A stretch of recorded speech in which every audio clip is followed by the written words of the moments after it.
ونستعينه ونستغفره ونؤمن به ونتوكل عليه ونعوذ بالله من شرور أنفسنا ومن سيئات أعمالنا من يهده الله فلا مضل له ومن يضلل فلا هادي له ونشهد أن لا إله إلا الله وحده لا شريك له ونشهد أن سيدنا وسندنا ونبينا وحبيبنا وحبيب ربنا وطبيبنا ومولانا محمد عبده ورسوله أما بعد عن أبي أمامة رضي الله تعالى قال سمعت رسول الله صلى الله عليه وسلم يقول في خطبته عام حجة الوداع إن الله أعطى كل ذي حق حقه فلا وصية لوارث رواه أبو داود وابن ماجه وفي رواية الدارقطني قال لا تجوز وصية لوارث إلا أن يشاء الورثة. عن أبي هريرة رضي الله تعالى عن رسول الله صلى الله عليه وسلم إن الرجل ليعمل والمرأة بطاعة الله 60 سنة ثم يحضرهما الموت فيضاران في الوصية فتجب لهما النار. رواه أحمد والترمذي وأبو داود وابن ماجه أو كما قال عليه الصلاة والسلام. میرے محترم بزرگ اور عزیز بھائیوں، وصیت کے احکام پر کا بیان چل رہا ہے. کچھ باتیں رہ گئی، اس سے متعلق عرض کرنا.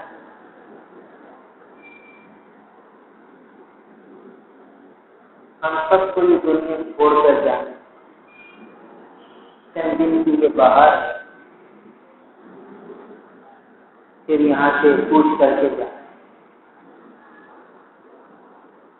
ایک شاعر نے کچھ یوں کہا، یہ چمن ویراں بھی ہوگا، یہ خبر بلبل کو دو.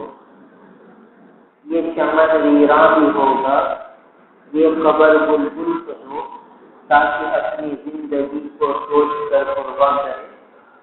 کہ ہم جو یہاں دنیا میں رہ رہے ہیں، یہاں بچنے کے لیے نہیں ہے، یہ تو چھوڑنے کے لیے ہے. یہ بچنے کے لیے نہیں، اجڑنے کے لیے. لہذا یہاں دل نہیں لگا.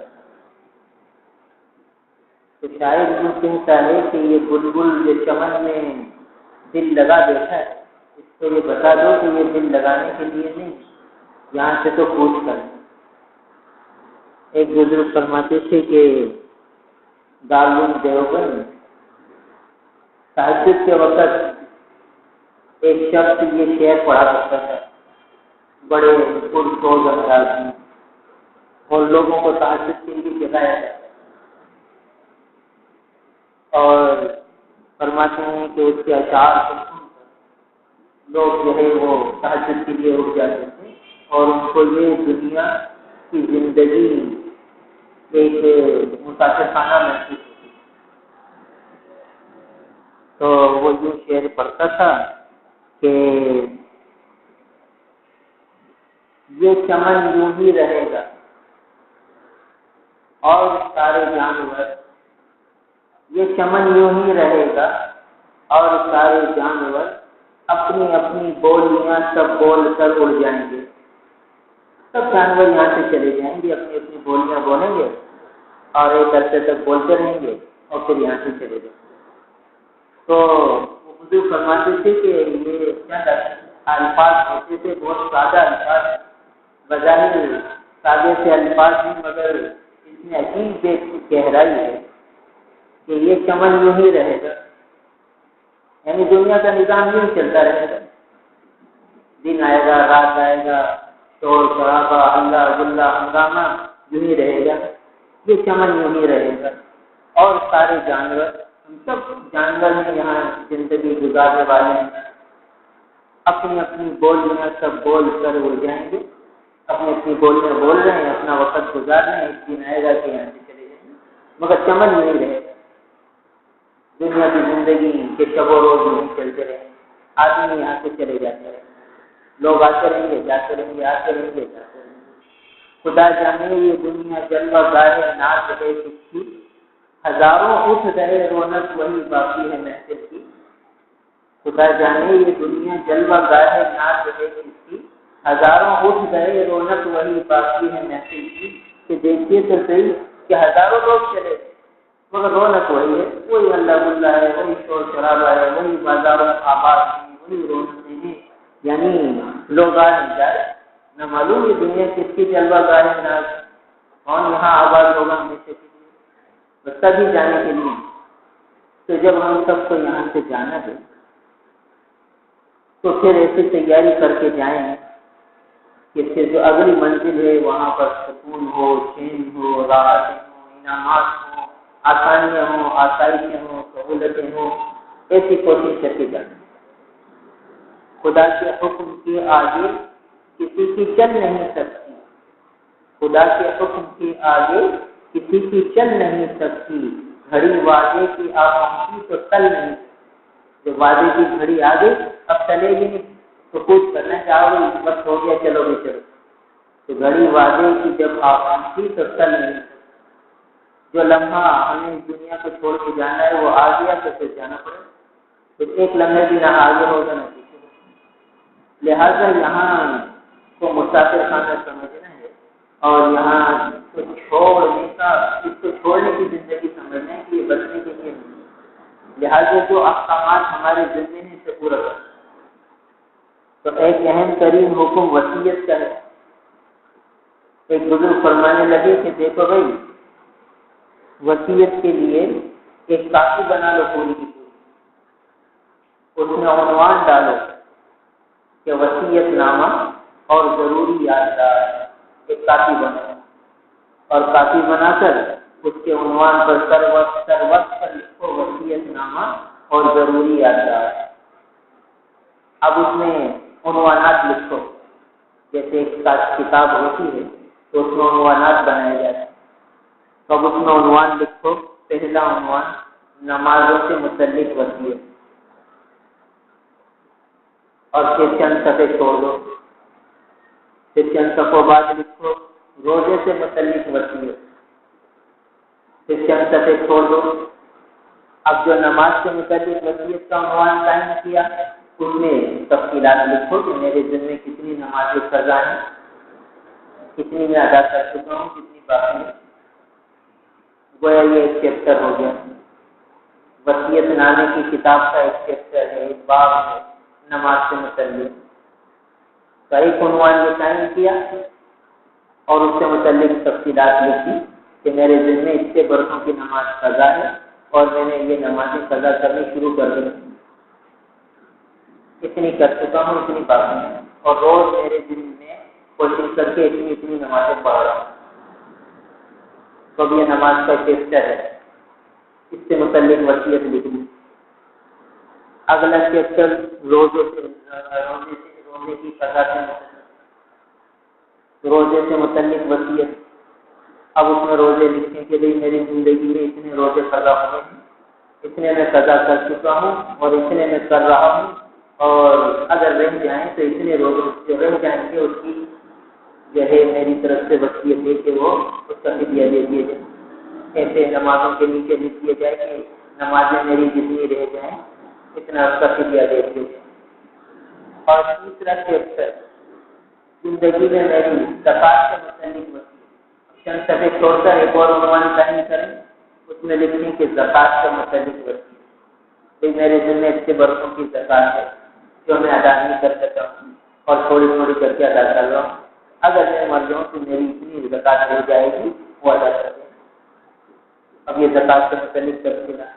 اور اگر زکات میرے دل میں کوئی بات نہیں ہے تو چیپٹر تو عنوان تو قائم کر لوں کہ زکات سے متعلق وصیت اس کے نیچے لکھوں کہ اللہ کا شکر ہے میرے دل میں کوئی زکات کی ادائیگی باقی نہیں، آج تک سے ساری زکاتیں ادا کریں. روزے کا عنوان قائم کیا اور اللہ کے فضل سے کوئی روزہ ادا کرنے میں نہیں کیا تو اس کے نیچے لکھ دیا کہ اللہ کا شکر ہے کہ آج تک میرے دل میں ابھی کوئی روزہ ادا نہیں. اب خدا نخواستہ آئندہ زندگی میں کوئی بیماری آ گئی، کوئی پریشانی آ گئی، رمضان کے مہینے میں آدمی روزہ نہ رکھ سکا تو وہی بچے اسلام والے کے کتاب اٹھائی اور اس میں لکھ دیا کہ اس رمضان میں میرے 2 روزے چھوٹ گئے، انشاءاللہ رمضان ختم ہوگا تو میں اس کی قدر کر لوں. تو اس طریقے سے تیسرا چیپٹر ہو گیا، تیسرا عنوان ہو گیا زکات سے متعلق وصیت. اس میں زکات سے متعلق تفصیلات ہیں. چوتھا عنوان قائم یہ کرے 2-4 صفحے چھوڑے پھر اگلے صفحے پہ لکھے صدقۃ الفطر سے متعلق وصیت.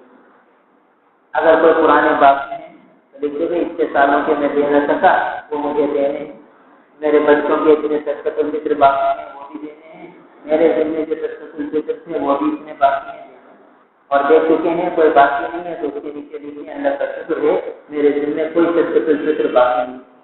آئندہ خدا نخواستہ میں کوئی حال آ جائے تو فوراً لکھ دیں. تو گویا یہ کتاب ہمارے پاس ایک چوتھا عنوان ہو گیا صدقۃ الفطر کا. پانچواں عنوان یہ لکھیں کہ میرے دل میں حج فرض ہے اور میں ادا نہ کر سکتا ہوں، میرے دل میں ہے لہٰذا اگر میں نہ کر سکتا تو اس کی وصیت کرتا ہوں کہ میری دل سے بدل کرا دیں. اور ادا ہو چکا ہے تو لکھنے اللہ کا شکر ہے کہ میرے دل میں حج کا فریضہ ادا ہو چکا ہے. اب یہ 5 عنوان ہو گئے. چھٹا عنوان یہ قائم کرے کہ میرے دل میں منت کے اتنے روزے جو میں نہیں رکھ سکتا. کتنے لوگ ہیں منتیں مان لیتے ہیں مختلف اوقات میں پھر ادا نہیں کر پاتے، وہ بھول بھی جاتے ہیں. تو منت ماننے کی وجہ سے، نظر مان لینے کی وجہ سے وہ عمل واجب ہو جاتا ہے.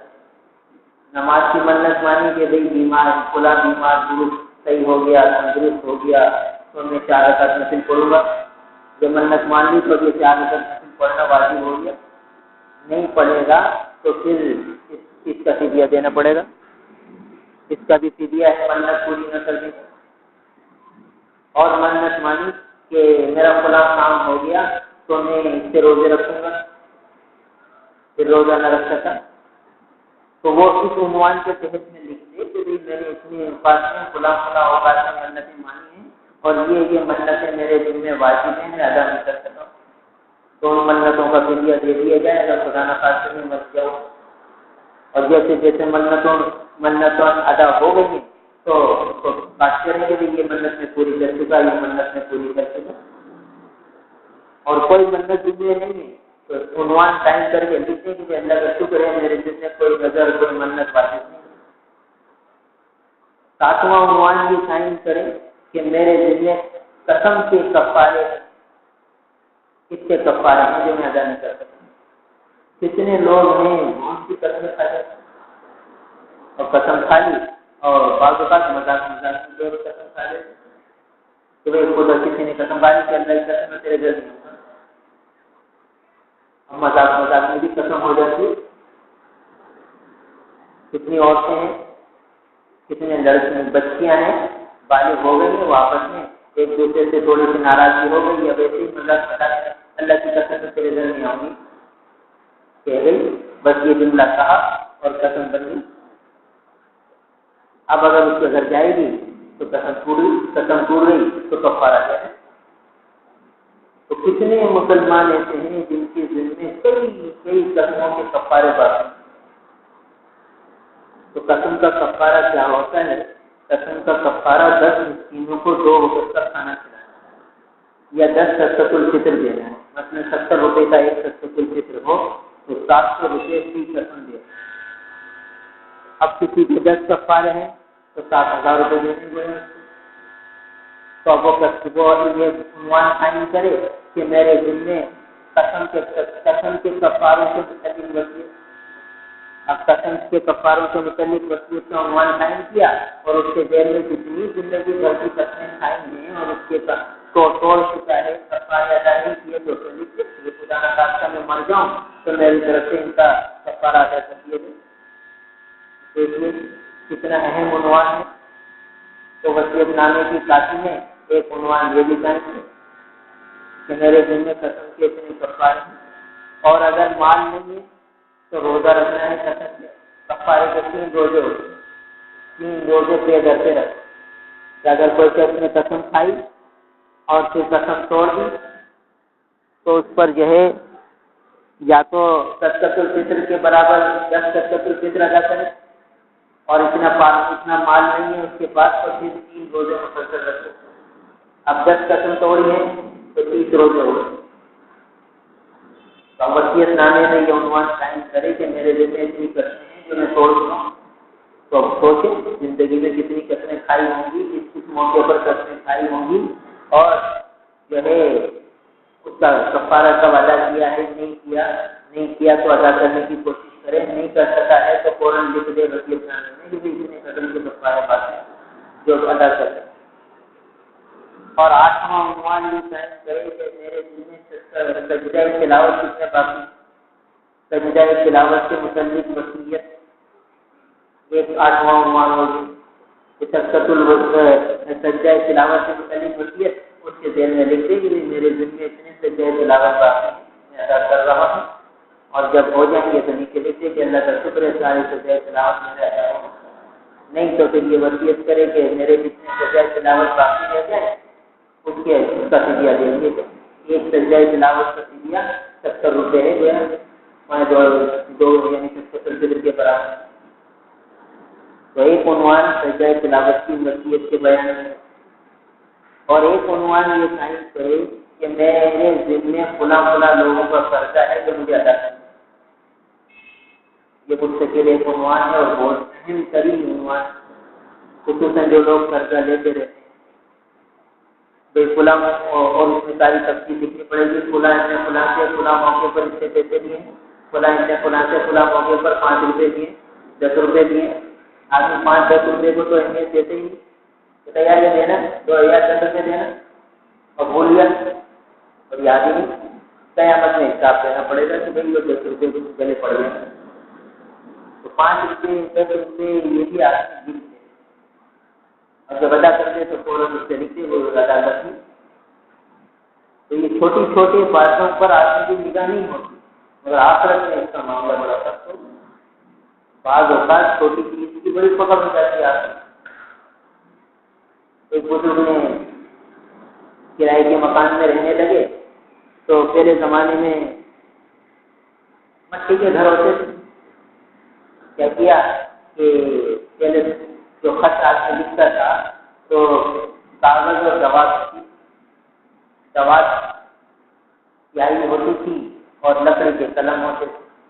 تو پھر انہوں نے خط لکھا اور وہ خط کو خشک کرنے کے لیے سیاہی کو خشک کرنے کے لیے وہ مٹی اس پہ ڈالی جاتی. اب گھر میں ان کو مٹی نظر نہیں آئی, دیواریں مٹی کی تھی.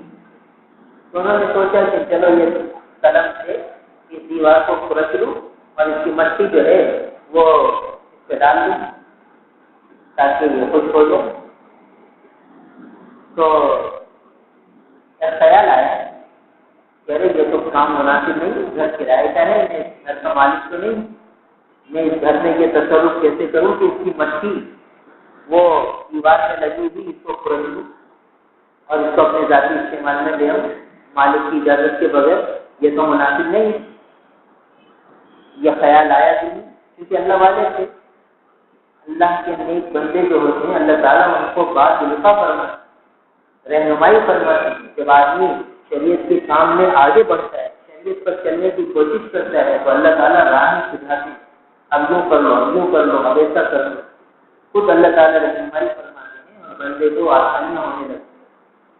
اور جو شریعت کے اوپر چلتا نہیں ہے تو سوچتے اتنا مشکل ہے، دین پہ چلنا تو بڑا مشکل ہے، بڑی مشکل ہوگی، میں کیسے یہ سارے کام کر سکتا ہوں، میں کیسے یہ حکم پورا کر سکتا ہوں۔ یعنی جب چلے گا نہیں تو سوچتا ہی رہے گا، اور جو چلنے لگ جائے گا تو پھر اس کے لیے آسانی ہونے لگے۔ تو اب یہ بھی ایک صورت تھی کہ انہوں نے جب یہ سرچنا چاہا تو ذہن میں یہ خیال اللہ نے ڈال دی کہ ارے بھائی یہ تمہاری جگہ تو ہے، تم اس کے مالک تو ہو نہیں، یہ تو کرائے کی جگہ ہے، اور یہ معاملہ یہ اس کی مٹی کو پھیرنا دیوار کی اس کی مالک نے اجازت نہیں، یہ خیال جتنا ہے۔ تو پھر انہوں نے خود سوچا کہ اس کسی چیز سے کیا ہوتا ہے، تھوڑی سی مٹی ہے اس سے کیا ہوتا ہے، مالک کو کیا پتہ چلے گا۔ یہ خیال آیا اور انہوں نے دیوار کو کھرچا اور جو ہے مٹی سے وہ اپنا خشک کر لیا، جو سیاہی خشک کر لی۔ رات کو سوئے تو میدان محشر کو دیکھا، منظر نظر آ رہا ہے، اور کوئی کہنے والا کہتا ہے کیا پتہ چلے گا تمہیں کہ تھوڑی سی مٹی سے کیا ہوتا ہے، اب حساب ہوگا تو پتہ چلے گا۔ فوراً آنکھ کھل گئی، گھبرا گئے، اور پھر جو ہے دوسرے دن مالک کے پاس گئے اور ان سے کہا بھائی میں نے تمہاری دیوار کو کھرچا ہے اور اس کی تھوڑی سی مٹی جو ہے وہ استعمال میں لائی ہے، مہربانی کر کے معاف کر دو یا اس کے کچھ عوض لے لو، معاوضہ لے لو۔ یعنی دیکھیے اللہ تعالیٰ کیسی رہنمائی فرماتی ہے، دنیا کا معاملہ دنیا میں نمٹ گیا، آخرت میں کوئی بوجھ نہ رہے، تو اتنی سی مٹی اس پر پکڑ ہوگی تو 5 روپے 10 روپے آدمی قرضہ لے لے اور بھول جائے پتہ بھی نہ، دکاندار آپس میں 1 روپے سے لے لیتے یا 10 روپے دینے، 5 روپے دینے، 100 روپے دینے، اور پھر بھول گئے ایسا بولے کہ دینے نہیں رہا۔ تو لہٰذا یہ چیزیں ان کی طرف توجہ دینے کی ضرورت ہے۔ تو اب ایک عنوان یہ تعین کرے کہ میرے ذمے کس کس کے قرضے ہیں جو مجھے ادا کریں، اور وہ ساری چیزیں لکھے جو ادا ہوتے رہے ان سے لکھتا رہے کہ اللہ کا شکر ہے یہ قرض ادا ہو گیا، فلاں نے اس کو قرض ادا ہو گیا۔ اور ایک عنوان تعین کرے وہ قرضے جو مجھے لوگوں سے لینے، وہ قرضے جو مجھے لوگوں سے لینے وہ بھی لکھے کہ کن کن سے لینے ہیں، کن کن موقعوں پر کن کن کو میں نے قرضے دیے، کن کن عنوان سے دیے، ساری چیزیں لکھنی ضروری ہے۔ خصوصاً وہ لوگ پہلے بھی یہ بات بتائی تھی کہ جو لاٹری کا لین دین کرتے ہیں کہ بھائی چلو لاٹری شروع کر لیں، اس میں کیا ہوتا ہے کہ کوئی لوگ دیتے نہیں ہیں، کوئی بعد میں دیتے ہیں، کوئی دیر سے دیتے ہیں، تو جو لاٹری چلانے والا ہوتا ہے وہ اپنی جیب سے کتنے بڑھتا رہتا ہے، بعض اوقات ادھر سے لے کر پوری کر دیتا ہے۔ اب اگر یہ چیزیں لکھی نہیں ہوں گی اور لاٹری والا مر گیا تو کیا ہوگا، آخرت میں بھگتنا پڑے گا۔ اور دنیا میں مسائل کھڑے، ہمارے ایک دوست کی بہن تھی تو وہ لاٹھی چلاتی تھی، کیا ہوا کہ خوب لینا دینا، جن کی لاٹھی کھل جاتی وہ تو لے لیتے ہیں۔ اب کیا ہوا کہ تقسیم کا رشتہ ہوا، وہ بہن کا انتقال ہو گیا، اور انہوں نے لاٹھی میں کچھ زیادہ تفصیلات لکھی نہیں تھی کہ کتنوں کی کھل گئی ہے، کتنوں کو باقی ہے، بس یہ تھا کہ وہاں میں فلاں کی لاٹھی لگی۔ اب جن کی لاٹیاں باقی تھی وہ تو سب آ گئے لینے کے لیے، ہماری باقی ہے، ہماری باقی ہے، ہماری باقی ہے، اور جن کی کھل گئی اس میں تو کوئی نہیں ہے کہ ہاں بھائی ہماری کھل گئی تھی، ہمیں تو اتنے پیسے دینے، اتنے پیسے دینے، اتنے پیسے دینے والا کوئی بھی نہیں ہے، لینے والے سارے کھڑے ہو گئے کہ ہمارے اتنے باقی ہیں، ہمارے اتنے باقی ہیں، ہمارے اتنے باقی ہیں۔ اب گھر والے پریشان کی کیا کریں، اس معلومات کو قرضہ کیسے چکائیں۔ اب دیکھیے اگر وہ ساری تفصیلات لکھ دیتی کہ بھائی فلاں کے اتنے پیسے باقی ہیں، فلاں کے اتنے آ گئے، فلاں کے اتنے آ گئے اور فلاں کو اتنے دینے ہیں، تو کسی کو کوئی پریشانی نہیں ہوتی، سارا معاملہ حل ہو جاتا۔ تو یہاں کتنے لوگ ہیں جو اس طرح بیچارے لاٹھی چلا رہے تھے اور ان کو پتہ نہیں، حالانکہ مالی معاملہ ہے، اس کو بڑی سخت پکڑ ہے، ایک پائپ پر حساب ہوگا، پائپ کا حساب ہے۔ ہم تو یہ سمجھتے ہیں کہ یہ ایک بنیادی معاملہ ہے، بنیادی معاملہ نہیں، یہ تو بہت سخت معاملہ ہے۔ تو وصیت میں اہم ترین وصیت ہے مالی معاملات کے لین دین۔ تو یہ جو عنوان ہے یہ اہم ترین عنوان ہے وصیت کا ہے، کیونکہ اس کا تعلق حقوق العباد ہے۔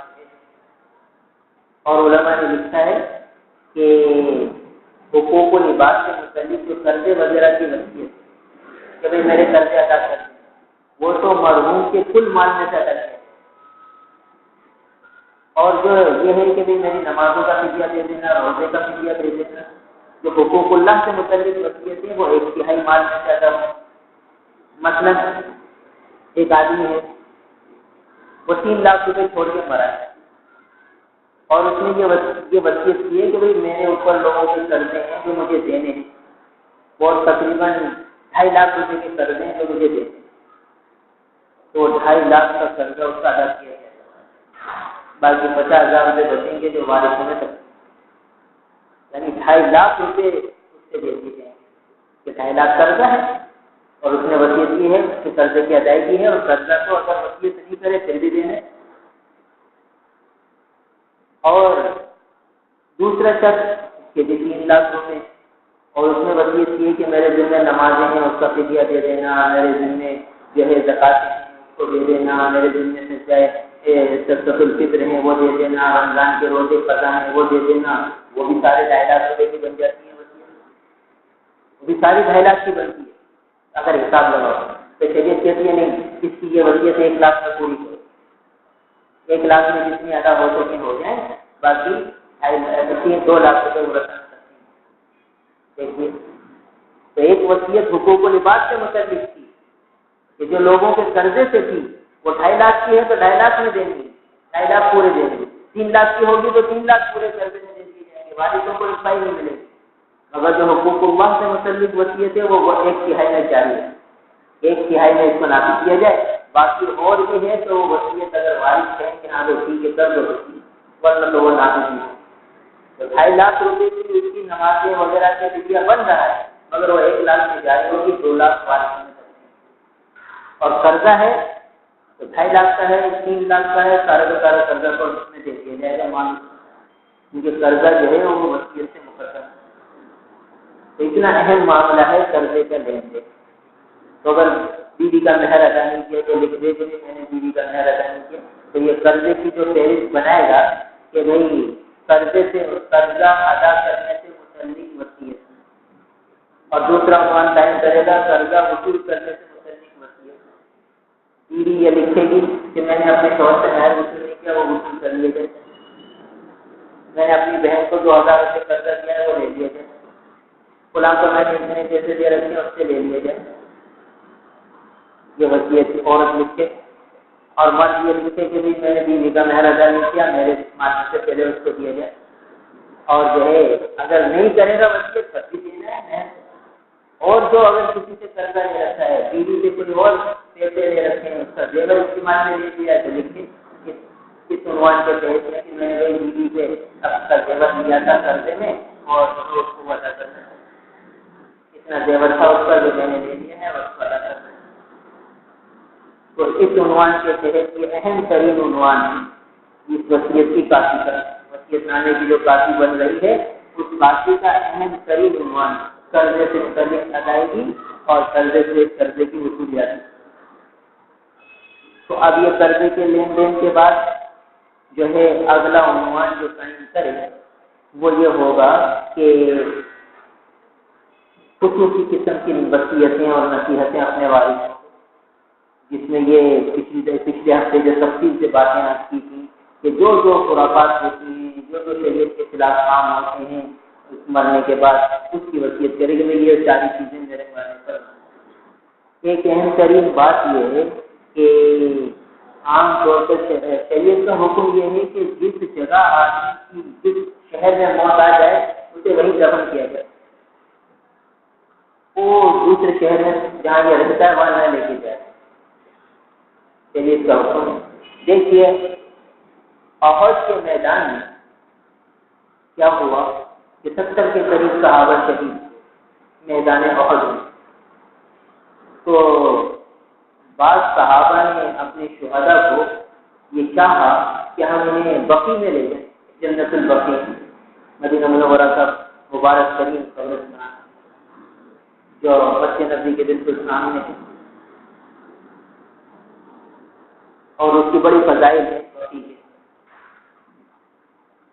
کہ ہمارے آقا نبی کریم صلی اللہ تعالی علیہ وسلم نے فرمایا، جس کا مفہوم ہے کہ جب قیامت میں سب سے پہلے حضرت صلی اللہ علیہ وسلم کی قبر اثر سے جلوہ افروز ہوں گے، اور آپ کے ساتھ حضرت علیہ السلام ہوں گے، حضرات شیخین حضرت عمر رضی اللہ تعالیٰ عنہ، ابو بکر صدیق رضی اللہ تعالیٰ عنہ، یہ چاروں حضرات اٹھیں گے، اور پھر بقی والے حضور کے ساتھ پھر یہ بقی والے بقی میں جو ہے ہزاروں صحابہ، اور پھر اس کے بعد سے جنت المعلا والے ہوتے ہیں، اور اللہ والوں کی تمنا رہی ہے کہ بقی میں موت تک دفن ہے۔ مفتی عاشق علیہ رحمۃ اللہ علیہ فرمایا کرتے تھے، بھائی اب تو ایک ہی تمنا رہ گئی کہ بس بقی میں دفن ہو جائے۔ تو جب دارالعلوم کراچی میں 50 سالہ تقریب ہوئی تو رفیع صاحب نے مفتی رفیع صاحب نے بہت اصرار فرمایا تو کہیں نہیں جاتے تھے حضرت مدینے پاک کو چھوڑ کر، مانے بھائی موت آ گئی کہیں اور تو وہیں دفن ہونا پڑے گا، مدینے کی مٹی سے محرومی ہوگی، ہم مدینے کی مٹی سے محروم نہیں چاہتے، لہذا کہیں نہیں جاتے، آپ کی عمر میں مدینے کو چھوڑ۔ اب جب حضرت ان حضرات نے بڑا اصرار فرمایا تو تشریف لے آئے، اور ہر وقت کھٹا لگا رہتا تھا کہ کہیں موت نہ آئے، تو فرماتے بھائی یہ جلدی سے تقریب ختم ہو تو بس جلدی سے جو ہے واپس مدینے پاس چلے۔ ایک کا بس شوق اور ولولہ تھا کہ وہاں کی مٹی نصیب ہو۔ ہمارے دوسرے استاد ہیں مولانا عبد القادر صاحب مدد اللہ العالی، مدینے پاک میں 40 سال ہو گئے، مسجد نبوی کی پہلی صف کے نمازی۔ وہ فرماتے ہیں کہ میں جب پہلی دفعہ مدینہ منورہ آیا تو میں نے 3 دعائیں کی، ریاض الجنہ میں بیٹھ 3 دعائیں مانگی ہیں اللہ تعالیٰ، 2 اللہ نے پوری کر دی، تیسری کا انتظار ہے، تاکہ جب میں یہاں آیا 40 سال پہلے تو ریاض الجنہ میں بیٹھ کر میں نے اللہ تعالیٰ سے عرض کی، یا اللہ میں تو سب کچھ چھوڑ کر آئی ہوں، اب یہاں آپ مجھے کوئی اچھا رفیق، کوئی اچھا ساتھی، کوئی آپ کا نیک بندہ مجھے دے دیجیے جس کی رفاقت میں اور جس کی صحبت میں رہوں۔ اور دوسری دعا یہ مانگی کہ یا اللہ مجھے علمی مشغلہ نصیب ہو، بہت تک میں آپ کے دین کے علم کے خدمت میں لگا رہا ہوں۔ اور تیسری دعا یہ فرمائی کہ اللہ بقی کی مٹی نصیب ہو۔ فرمایا جب میں دعا سے فارغ ہوا تو پیچھے جو ہے قاری فتح محمد پانی صاحب وہ بیٹھے ہوئے تھے، وہ نابینا تھے اور بہت بڑے اللہ والے۔ ان کے متعلق آتا ہے کہ وہ اشراق کے بعد دعا مانگنے بیٹھتے تھے، مساجد میں طواف کرتے تھے، فجر کے بعد اشراق تک طواف پورا ہوتا، طواف کے بعد طواف کے 2 رکعت نفل پڑھتے، اشراق کے نفل پڑھتے، پھر ہاتھ اٹھا کر دعا مانگتے، پھر ظہر تک دعا میں لگے رہتے، ایسے اللہ والے۔ حضرت قاری فتح محمد پانی رحمۃ اللہ بہت اونچے درجے کے اللہ والے، تو پیچھے تشریف فرما تھے، انہوں نے فرمایا کہ ارے بھی مولوی صاحب کہاں سے آئے، تاکہ حضرت وہ جو ہے پنجاب سے آئے ہیں، احمد پور شرقیہ سے۔ فرمایا اچھا تم یوں کرو ہمارے ساتھ، ادھر میں نے دعا مانگی یا جنہ میں ادھر پوری ہوئی، پھر ساری زندگی ہے ساری فتح مسارت علی کی خدمت میں گزارا، اتنے بڑے اللہ والے کی رفاقت نصیب ہوئی، اور جب سے آئے آج تک ان نبی کی خدمت میں لگے ہوئے، پڑھنا پڑھانا مشغلہ ہے، کوئی کمانے کا مشغلہ نہیں، بس اللہ کے دین کی خدمت میں لگے ہوئے۔ تو فرمایا 2 دعائیں اللہ نے پوری کر دی، بس اب تیسری کی تمنا ہے کہ بقی کی مٹی نصیب۔ اور اب ہم کہتے ہیں اگر پاکستان چکر لگا لو تو میں نے نہیں، اب تو مدینہ چھوڑنے کو جی نہیں کرتا۔ تو اللہ والوں کے دل میں بقی میں دفن ہونے کی تمنائیں ہوتی ہیں، اور یہ تمنائیں صحابہ میں بھی تھی، لہذا شہدائے احد میں سے چند ایک کو ان کے جو ہے گھر والے انہوں نے سوچا کہ یہ اور شہید ہوئے تو چلو انہیں بقی میں جا کے دفن کر، تو 3-4 میل کا فاصلہ ہے، 3-4 کلومیٹر کا فاصلہ ہے، زیادہ فاصلہ بھی نہیں ہے، احد مدینہ منورہ کا ہی حصہ ہے، گویا مدینہ منورہ کا محلہ ہے جو ہے احد کا پہاڑ، تو جنت البقیع تو زیادہ دور نہیں، 3 کلومیٹر یا 4 کلومیٹر۔ تو یہ لوگ جو ہے اپنے شہداء کو بقیع کی طرف لے کر جانے لگے، تو حضور نے منع کر دیا، نہیں انہیں یہیں آنا، یہیں انہیں دفن کیا۔ اب دیکھیے کوئی زیادہ فاصلہ بھی نہیں تھا، اور اتنا قیمتی اتنا مبارک قبرستان ہے بقیع کا، جہاں ہر مومن کی تمنا ہوتی ہے کہ میں وہاں دفن ہو جاؤں، وہاں کی مٹی مجھے نصیب ہو جائے۔ تو آپ صلی اللہ علیہ وسلم بتائیں گے جہاں وہ شہید ہوئے وہیں انہیں دفن کیا جائے گا۔ تو شہداء احد کو احد میں شہداء وہاں آرام کرتا ہے۔ تو ایک اصول شریعت میں ثابت ہوا کہ جہاں انتقال ہو جائے وہیں دفن کیا جائے، دوسری جگہ منتقل نہ کیا جائے۔ لہذا علماء نے منع لکھا ہے کہ ایک شہر میں انتقال ہو تو دوسرے شہر میں اس کو منتقل کیا جائے۔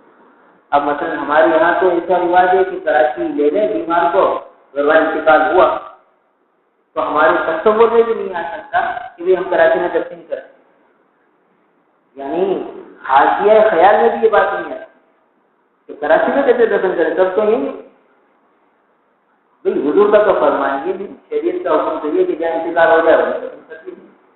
تو اصل میں بات یہ ہے کہ ہم نے کیونکہ موت میت کے معاملات کو رسوم اور رواج میں اتنا گھیر دیا ہے کہ شریعت کے جو احکام تھے وہ اوجھل ہو گئے، اتنے اوجھل ہوئے کہ یہ مسئلہ بھی دیکھ کے بیان کرتے ہوئے بھی جو ہے عجیب سے محسوس ہو رہا ہے یار کراچی میں انتقال ہو جائے، سارے رشتہ نہیں ہے، رہنا کھانا پینا کبھی نہیں تھا، تو میت کو وہاں کیسے دفن کرتے؟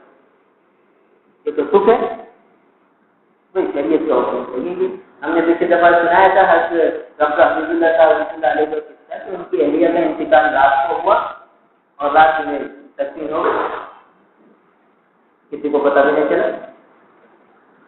تو یہ اللہ والے شریعت سے وہ پہچان اس کے مطابق ہم کرتے ہیں کہ بھائی فجر کا بھی انتظار کر لیا، رات کو رات میں تدفین ہو گئے، 2-2.5 بجے سے جتنے لوگ آ سکے۔ تو آپ جو ہے وہاں جو پہنچ سکے شریعت کا حکم یہی ہے۔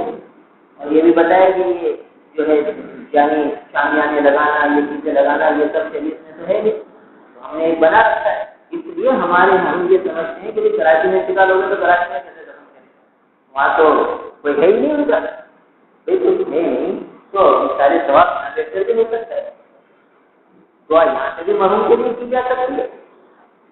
کون سا ہم روز جاتے ہیں قبرستان، ہم اپنا جائزہ لیں، اپنے باپ دادا کی قبور پر کب جاتے ہیں؟ تو چل برات میں چکر لگا دیا، محرم کے 10 محرم میں چکر لگا دیا، عید کے دن چلے گئے، ورنہ تو ہم وقت ہی نہیں ہے ہمارے پاس۔ مگر جب میت کا معاملہ آئے گا تو قریب نہیں دیں گے بھائی قبر والد کی قبر کی جانچ سے نہیں جائیں گے، نہیں یہیں دفن کرو، بھلے صحیح ہو یہاں لایا جائے۔ کوئی امریکہ میں انتقال ہو گیا، کوئی جہاں انتقال ہو گیا، وہاں سے میت پاکستان لائی جاتی ہے، کتنے دن لگ جاتے ہیں۔ تو بہرحال شریعت کا اہم ترین حکم ہے کہ جہاں انتقال ہو تو وہیں تدفین ہو، چاہے لوگ پہنچ سکیں چاہے نہ پہنچ سکیں۔ مخصوص کو دعا عام کراچی میں بھی مسلمان بھی بچتے، تو وہیں غسل ہو گیا، دفن ہو گیا، تجہیز تدفین ہو گئی، اور وہیں جنازہ ہو گیا اور تدفین ہو گئی۔ وہاں بھی نمازی ہیں، وہاں بھی مسلمان ہیں، فرض کفایہ ہے نماز جنازہ، تو ہر مسلمان کو اس میں شرکت کرنی ہے، چاہے رشتہ دار ہو چاہے غیر رشتہ دار۔ ہم نے یہ سمجھا کہ جنازے میں رشتہ دار کے لیے شریک ہونا فرض کفایہ ہے، عام مسلمان کے شریک ہونا تو فرض کفایہ نہیں ہے، یا جان پہچان والے کی میت میں شریک ہونا فرض کفایہ ہے۔ تو ہم لوگ جو جنازے میں شرکت کرتے ہیں وہ بھی اللہ معاف کرے ایک رسم نبھانے کے لیے، جان پہچان والا ہے تو چلے گئے، رشتہ دار ہے تو چلے گئے۔ ویسے کتنے اعلان ہوتے ہیں جنازے کے، تو چونکہ نہ ہمارا تعارف ہے نہ جان پہچان ہے، تو ہمیں احتمال نہیں ہوتا وہاں جانے کا، یعنی کہ فرض کفایہ تو ہوگی، اس میں شرکت کرنا بھی فرض کفایہ تھا کہ مسلمان کے جنازے میں شرکت کرنا، مسلمان چاہے کسی خطے کا کوئی بھی ہو، مگر ہم اگر رشتہ دار ہے جان پہچان والا ہے کہ جنازے میں جانے کا اہتمام کریں گے، مگر کہیں ایسے ہی اعلان سن لیا کہ سنا کا انتقال ہو گیا اتنے بجے جنازہ ہوگا، تو نہ کوئی جان نہ کوئی پہچان ہے، ٹھیک ہے شرکت ہو جائے گی تو ٹھیک ہے، ورنہ تو کوئی ضروری نہیں سمجھتا، حالانکہ فرض کفایہ ہے۔ تو لہٰذا جہاں انتقال ہو، جس شہر میں انتقال ہو وہیں اس کو دفن کرنا یہ شریعت کا حکم ہے۔ دوسرے علاقے میں منتقل کرنا اس کو منع لکھا ہے۔ تو بہرحال یہ بھی ایک اہم ترین حکم تھا۔ تو جو آخری عنوان جو قائم کرے اس میں یہ ساری باتیں لکھی کہ جو ہے شریعت کے خلاف کوئی کام نہ کیا جائے، اور بعض لوگ تو ایسی وصیت کر دیتے ہیں کہ جن کا پورا کرنا ہی چاہیے۔ مثلاً کہتے ہیں کہ بھائی کوئی باپ بیٹے سے ناراض ہو گیا، تو پر اس بیٹے کو میرے جنازے میں شرکت نہیں کرنے دینا، اس کو میرے جنازے میں کندھے اس جنازے کو کندھا نہیں دینے دینا، یہ شریعت کے خلاف وصیت ہے، اس کو پورا کرنا چاہیے۔ ایسی وصیت پوری کرنا ہی چاہیے کہ شریعت کے خلاف وصیت کر رہا ہے کہ بھائی اس کو میرے جنازے میں نہیں آنے دینا، اس کو کندھا نہیں دینے دینا۔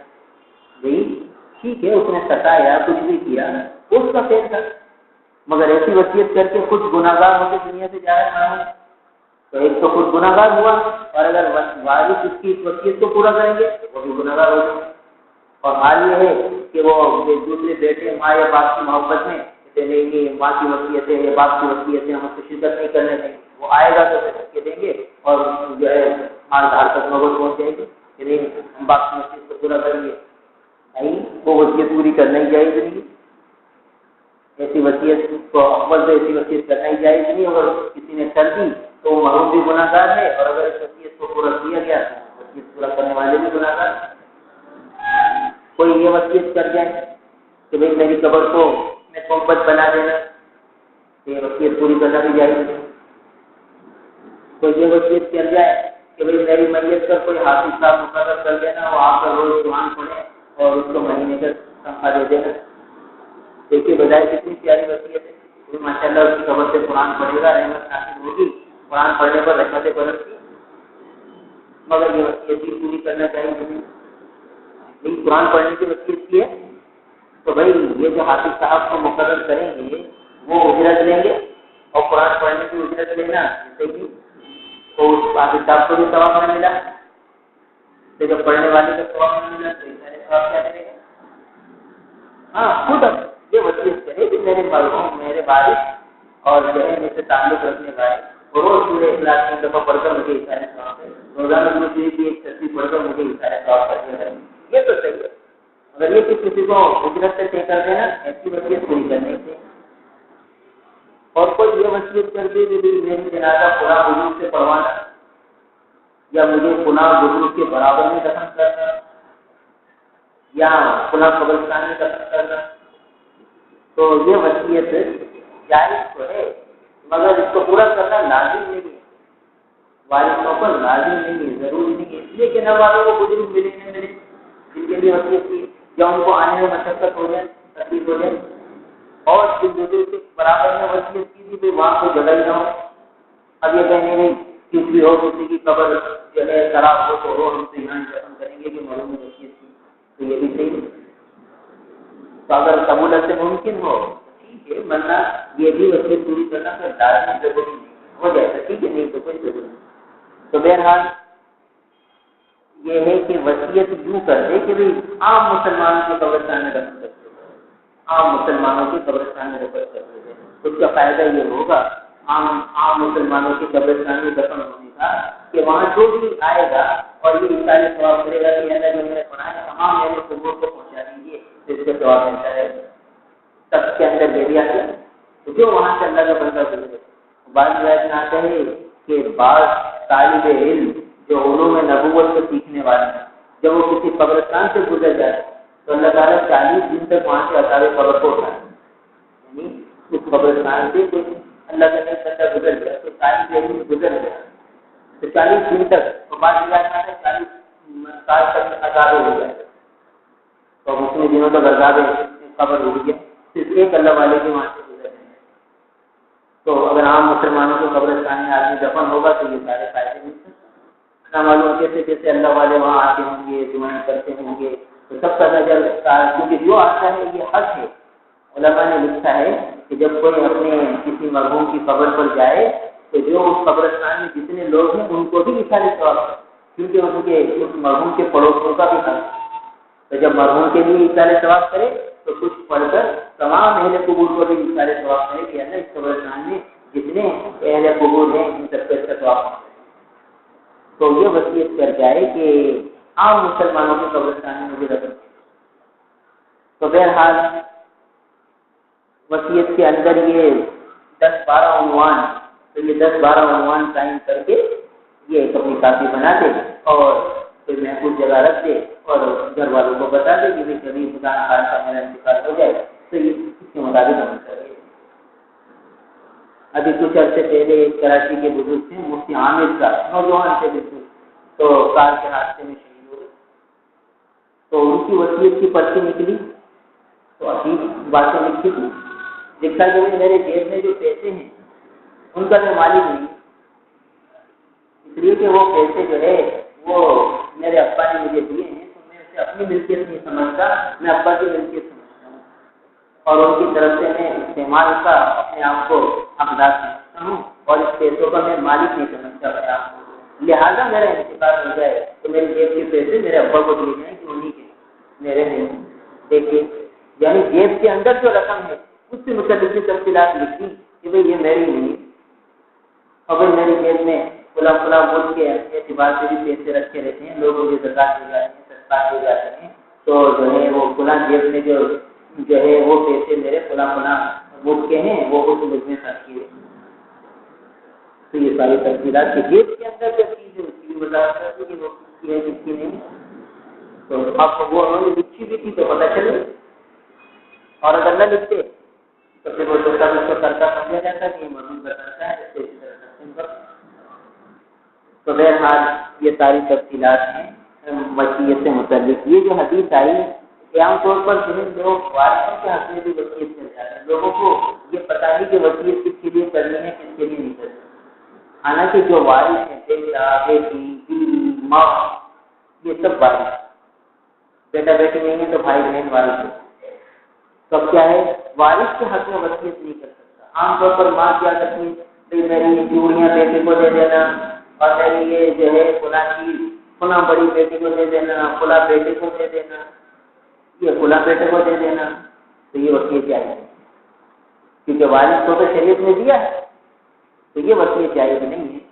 ہاں اگر سارے وارث اس پر راضی ہوں دل کی رضا سے وہ ایک الگ مسئلہ ہے، مگر عام طور پر اسے ایسا ہوتا نہیں. مرمتن کے ہو جائے حقیقت میں کوئی نہیں. ہاں پوتی کے لیے، نواسی کے لیے، بہو کے لیے وصیت کی ہے وہ خبر ہے کہ یہ بات ہے. پوتی وارث نہیں ہوتی، نواسی وارث نہیں ہوتی، نواسا وارث نہیں ہوتا. تو اگر نانی نے وصیت کر دی ہے کہ نہیں میری یہ پیسے میرے نواسے کو دے دینا اس کو تو وہ ایک تہائی کی خرچ کر دینا کیونکہ وہ وارث نہیں. ایسے مسجد مدرسے کی تعمیر کے لیے اور کنواں کھدوانے کے لیے مسلمانوں کی کوئی بڑا کام کے لیے پیسے کی وصیت کر جائے وہ نہ ایک تہائی مان کے. تو اس حدیث میں بتا دیا کہ حضرت ابو امامہ رضی اللہ تعالیٰ فرماتے ہیں کہ حجۃ الوداع کے موقع پر میں نے حضور سے سنا کہ حضور حجۃ الوداع کے موقع پر یہ تفصیلات صحابہ کو سمجھائے کہ ان اللہ اعطى كل ذي حق حقه. اللہ تعالیٰ نے ہر حق والے کو اس کو حق دے دیا. یعنی شریعت میں جو میراث کے اصول آ گئے تو میراث کے اعتبار سے ہر حقدار کو اس کا حق مل گیا. لہٰذا وارث لا وصیت لوارث، وارث کے لیے وصیت جائز نہیں ہوگی. جو وارث بن جائے اس کے لیے وصیت نہیں ہوگی، غیر وارث کے لیے وصیت ہوگی. اور دارقطنی کی روایت میں آتا ہے کہ لا تجوز وصیت لوارث، وارث کے لیے وصیت کرنا جائز ہی نہیں ہے الا یشاء الورثہ، اگر سارے ورثہ. اور اگلی روایت میں یہ ہے کہ حضرت ابو ہریرہ رضی اللہ تعالیٰ فرماتے ہیں کہ رسول اللہ صلی اللہ علیہ وسلم فرمایا کہ آدمی اور عورت 60 سال تک اللہ کی اطاعت کرتے رہتے ہیں. لیعملوا بطاعت اللہ 60 سنہ، 60 سال تک مرد عورت اللہ کی اطاعت میں لگے رہتے ہیں.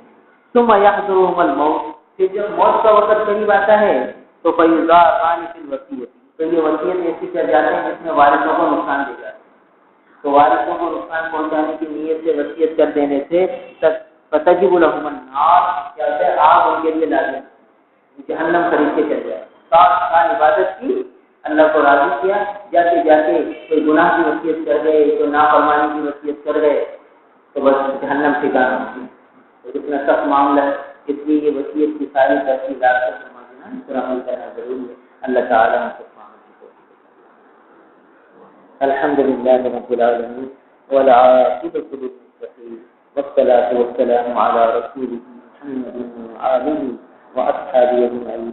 اللهم أنت السلام ومنك السلام تبارك يا ذا الجلال والإكرام. ربنا اغفر لنا ذنوبنا وكفر عنا سيئاتنا وتوفنا مع الأبرار. ربنا اغفر لنا ذنوبنا وكفر عنا سيئاتنا وتوفنا مع الأبرار. یا اللہ ہمارے تمام گناہوں کو معاف فرما دیجیے. یا اللہ سارے کبیرہ اپنے فضل و کرم سے معاف فرما دیجیے. یا اللہ کوئی گناہ ہمارے کھاتے میں باقی نہ چھوڑیے. یا اللہ حقوق اللہ بھی سارے معاف فرما دیجیے. حقوق لباس بھی سارے پورے ادا کرا دیجیے. جن میں کمی کوتاہی ہو گئی ہے آپ ہمارے اہل حق کو اپنے خزانہ غیب سے اتنا نوازیے کہ وہ کرنے سے کسی کا مطالعہ کریں. یا اللہ ہمیں بات کر کے اپنے پاس بلائیے. اس حال میں آپ بلائیں ہمیں کہ آپ راضی ہیں. یا اللہ ہمارے دنیا نہ حقوق اللہ میں سے کوئی حق ہو نہ حقوق لباس میں سے کوئی حق ہو.